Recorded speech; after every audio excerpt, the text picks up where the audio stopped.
Gimana caranya? Cuma dengan mengkonsumsinya lewat mulut yang harusnya tujuannya ke lambung, malah bikin kita pusing dan bahkan sampai mabuk.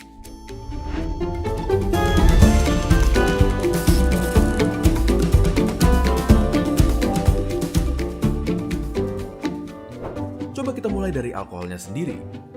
Apa yang kita kenal dengan alkohol yang dikonsumsi manusia sering juga dikenal dengan sebutan etanol, merupakan senyawa yang kecil.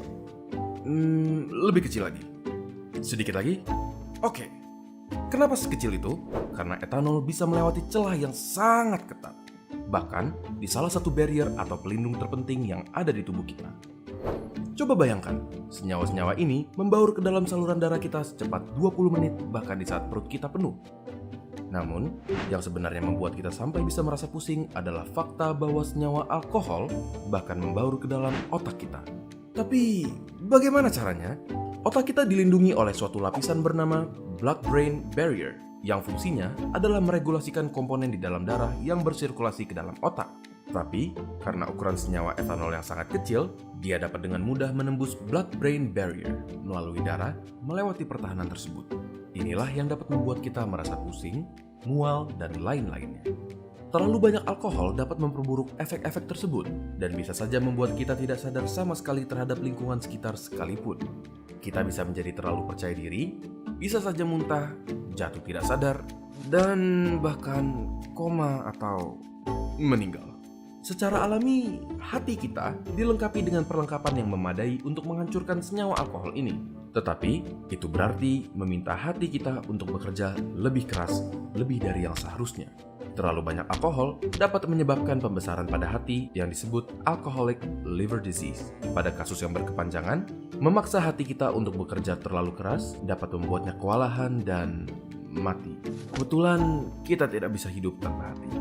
Tidak hanya itu, alkohol juga mengganggu produksi darah di dalam sumsum tulang dan mengakibatkan anemia, suatu kondisi di mana tubuh kita tidak mempunyai cukup banyak sel darah merah dan dapat mengakibatkan kelelahan dan bahkan mengancam nyawa jika berlanjut terlalu parah. Jadi, seberapa banyak alkohol yang bisa kita minum? Jawaban yang benar adalah tidak sama sekali.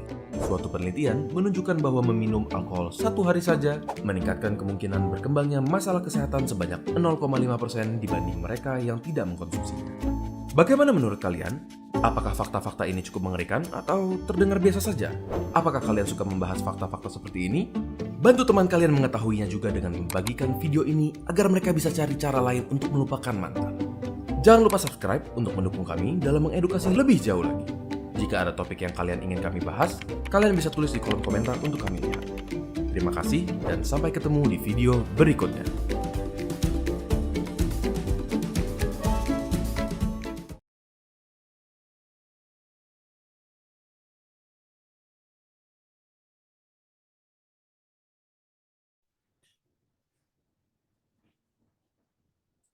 Ya, di sini saya akan menjelaskan tentang hidup sehat tanpa alkohol.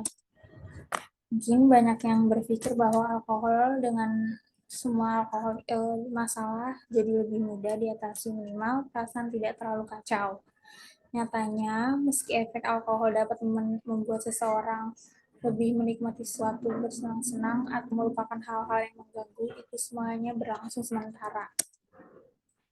Hal itu dijelaskan oleh kandungan yang di dalam alkohol itu sendiri yang memang dapat mengubah perasaan seseorang menjadi lebih santai. Masalahnya, efek itu dapat mengakibatkan kecanduan.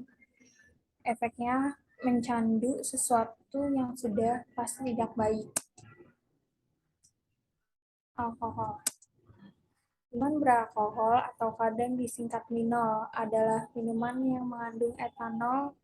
Etanol sendiri itulah yaitu bahan psikoaktif dan konsumsinya menyebabkan penurunan kesadaran di berbagai negara. Penjualan alkohol berawal dibatasi ke sejumlah kalangan saja.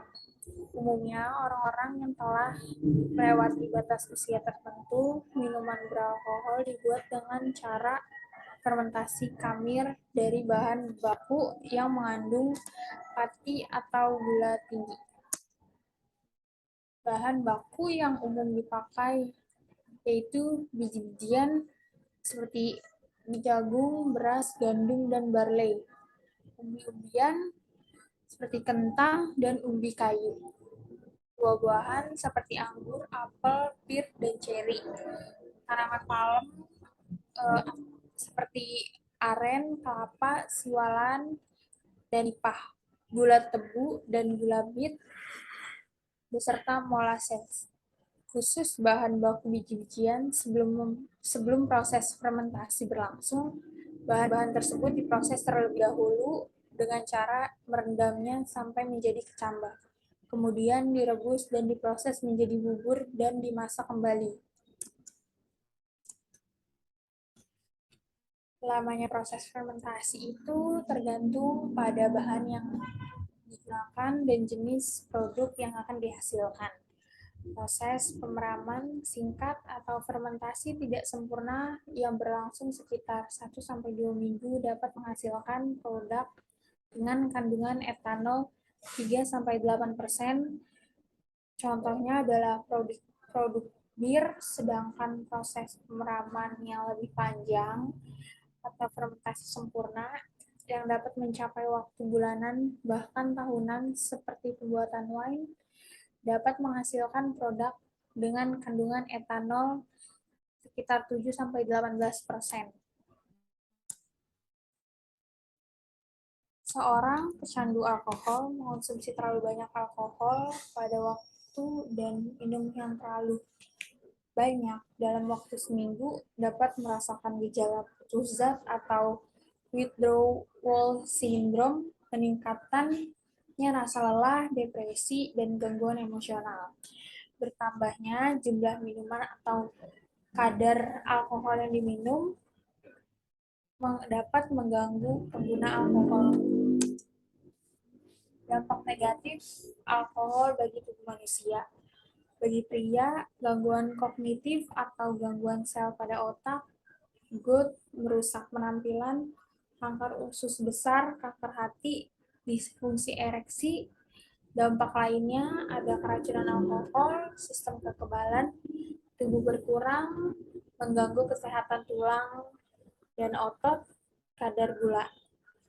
Bagi wanita dapat menyebabkan kanker payudara, infeksitas wanita, komplikasi kehamilan, depresi, penyalahgunaan alkohol yang terlalu berlebihan. Dari dampak negatif ada dampak positif bagi pengguna alkohol. Memperlambatnya kerusakan sel dalam tulang, mengurangi resiko kanker prostat, meningkatkan sensitivitas insulin, mengurangi resiko diabetes dan batu ginjal, mempercantik kulit wajah dan kulit kepala, memperkecil pori-pori yang ada pada wajah, dan menghangatkan tubuh. Dampak berhentinya mengonsumsi alkohol. Yang pertama, ada tidur lebih nyenyak.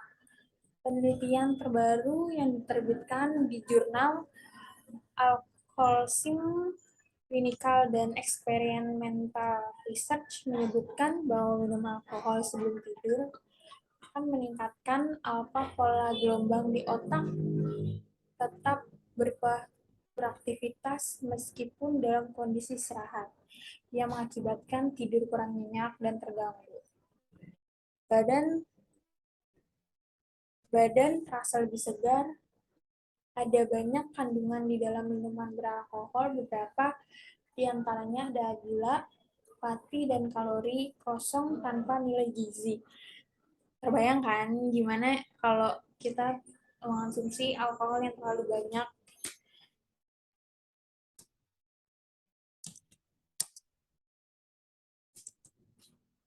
Yang ketiga ada hidup lebih bahagia. Itu hanya sementara. Sebelum akhirnya kecemasan, depresi, dan penyakit emosi lainnya berdatangan. Nyatanya, hidup tanpa alkohol bisa membuat kita jauh lebih bahagia. Yang keempat, jauh dari stroke. Penyakit seperti yang disebutkan sebelumnya, mengonsumsi banyak alkohol bisa mendatangkan banyak penyakit. Salah satunya adalah penumpangan kolesterol di pembuluh darah yang ujungnya bermuara di serangan jantung dan stroke. Berhenti minum alkohol sama artinya mengalami resiko penyakit ini. Say no to alcohol.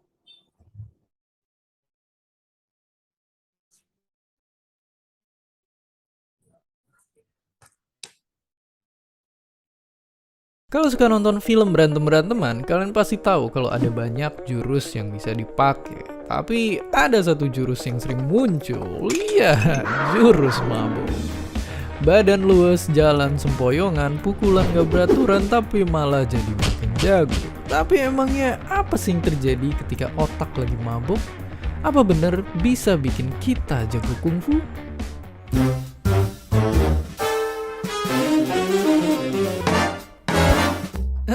Pastinya enggak. Simpelnya banget, saat mabuk, komunikasi antar saraf di otak kita sebenarnya itu jadi terhambat.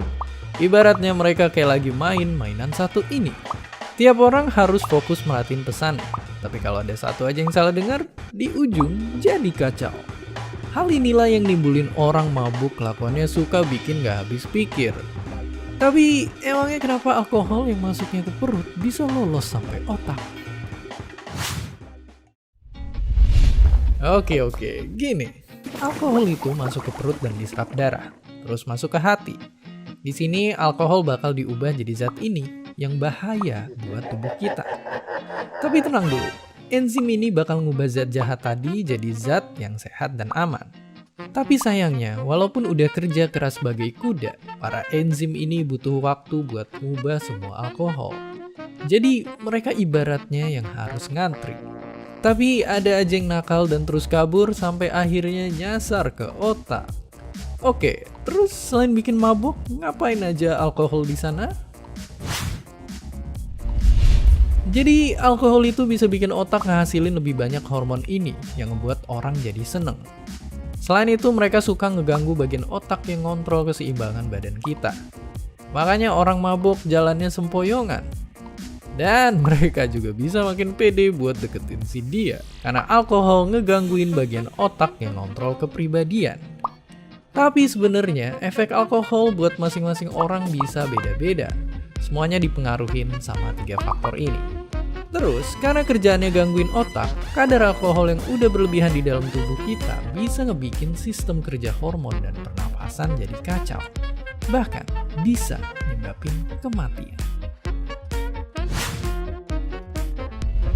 Ya, jadi sayangnya mabuk nggak bisa bikin kita jago kungfu. Kalau berlebihan, malah bisa nyebabin kematian. Dan yang paling bahaya, kalau nyebabin kematian banyak orang. Jadi mungkin daripada mabuk alkohol, mendingan kita dimabuk asmara. Karena daripada sakit hati yang itu, mungkin masih mending sakit hati yang ini. Dan seperti biasa, terima kasih.